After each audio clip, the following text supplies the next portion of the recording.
ಯಾಗದ ಸೊಬಗೆ ಕುಬೇರಾಯ ಸ್ವಾಹ ಕುಬೇರಾಯ ಇದಂ ನಮಃ ಕುಬೇರನಿಗೆ ಯಾಗದ ಸೊಬಗೆ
ಮಗುವನ್ನು ಸಂತೈಸಿದ ಹಾಗೆ ಸಂತೈಸಿದರು. ಬೇಡ ಗೌರಿ, ಹೋಗುವುದು ಬೇಡ. ಹೋದೆ ಎಂತಾದರೆ ನಿನ್ನ ಪಾಲಿಗೆ ಅವಮಾನ ತಪ್ಪಿದ್ದಲ್ಲ ಎಂಬುದಾಗಿ ನನ್ನವರ ಮಾತನ್ನು ಮೀರಿ ನಾ ಬಂದೆ. ನಾ ಹಠ ಮಾಡಿ ಬಂದೆ. ಇಲ್ಲಿ ಬಂದು ಕೆಟ್ಟು ಬಿಟ್ಟೆ. ನಾನು ಕೆಟ್ಟು ಬಿಟ್ಟೆ. ಈ ಯಾಗವನ್ನು ಕಂಡು ಪುನಃ ನಾನು ಕೈಲಾಸಕ್ಕೆ ಹೋದಾಗ ನನ್ನವರು ಕೇಳಿ, ಗೌರಿ ಯಾಗ ಹೇಗಾಯ್ತು ಎಂಬುದಾಗಿ. ಪ್ರಭೋ, ನನಗೆ ಅವಮಾನವಾಯಿತು ಎಂಬುದಾಗಿ ಯಾವ ನಾಲಿಗೆಯಲ್ಲಿ ನಾನು ಹೇಳಲಿ? ನಾನು ಹೇಳಿದ ವಿಚಾರ ನನ್ನ ಪ್ರಭು ಕೇಳಿದಂತಾದ್ರೆ ಲೋಕವನ್ನೇ ಮಾಡಿದನು. ಹಾಗಾಗಬಾರದು. ನನ್ನಿಂದ ಲೋಕವೆಂಬುದು ನಾಶವಾಗಬಾರದು. ಹಾಗೆಂದು ಮಲಿನವಾದಂತಹ ಈ ದೇಹವನ್ನು ಹೊತ್ತು ಪುನಃ ನಾನು ಕೈಲಾಸಕ್ಕೆ ಹೋಗಲಾರೆ. ಗೌರಿಯನ್ನು ನೋಡಿ ಲೋಕ ಅರ್ಥವಿಸಿಕೊಳ್ಳಬೇಕು. ಗಂಡನ ಮಾತನ್ನು ಮೀರಿ ಯಾವ ಹೆಂಡತಿ ಹೋಗುತ್ತಾಳೆ ಅವಳಿಗೆ ಅಂತ ಅವಮಾನ ಆಗುತ್ತದೆ ಎಂಬುದಾಗಿ. ಅತ್ತ ಗಂಡನ ಮನೆಯಲ್ಲೂ ಸ್ಥಾನವಿಲ್ಲ, ಇತ್ತ ತವರು ಮನೆಯಲ್ಲೂ ಸ್ಥಾನವಿಲ್ಲ. ಎರಡೂ ಸ್ಥಾನವನ್ನು ಕಳೆದುಕೊಂಡವಳಿಗೆ ಏನು ಗತಿ?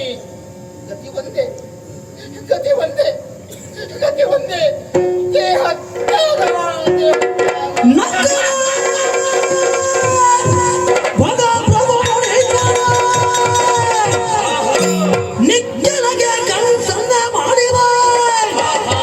ಮಿಕ್ಕ ಮುನಿಗಳು ಕುಲರು ಕಿರುನಗೆ ಕೂತಲಿಸಿದುದ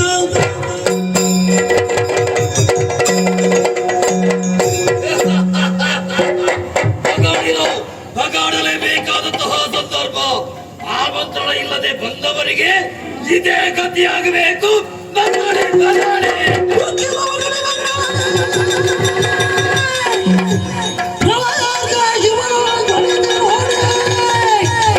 ಪುನರ್ಕರನ ಘೋಷದಲ್ಲಿ ತಂದೆಗೆ ನುಡಿದಳ ಅಬುಜಾಕ್ಷಿ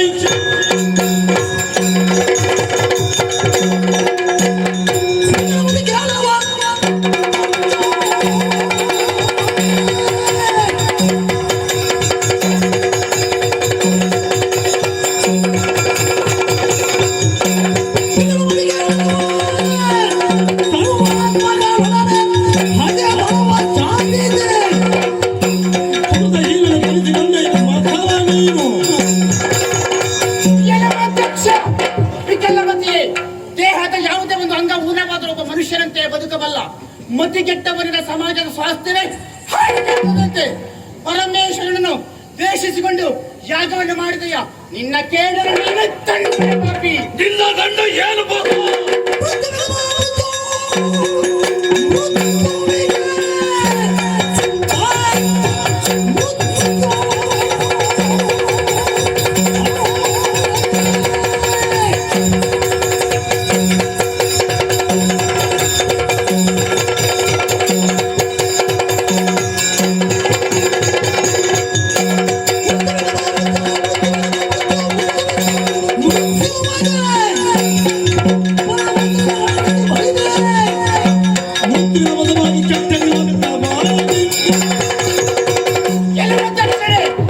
ಜಗದೀಶ್ವರನಂತಹ ಪರಮೇಶ್ವರನ ಬಗ್ಗೆ ತಿಳಿಯಬೇಕಂತಿದ್ದರೆ ಅವನಿಗೆ ಒಂದು ಯೋಗ್ಯತೆ ಇರಬೇಕು. ಮಾರ್ಕಾಂಡೇಯನನ್ನು ರಕ್ಷಿಸುವುದಕ್ಕಾಗಿ ಕಾಲನ ವೃತ್ತಿಯನ್ನು ತಲೆಯಲ್ಲಿ ಉರುಳಿಸಿ ಕಾಲಾಂತಕನೆಂದು ಮೃತ್ಯುಂಜಯನೆಂದು ನೆಗಳ್ತಿಗೆ ಹೊತ್ತಂತಹ ಪರಮೇಶ್ವರನಲ್ಲಿ ವಿರೋಧವೇ ನಿನಗೆ ತಕ್ಕ ಶಿಕ್ಷೆ ಅಂತ ಹೇಳ್ಕೊಳ್ತೀನಿ. ನನ್ನ ಯೋಗ್ಯತೆಯನ್ನು ನೋಡಿಯೇ ಇವರೆಲ್ಲ ಸೇರಿದ್ದು ದೇವತೆಗಳಿದ್ದಾರೆ.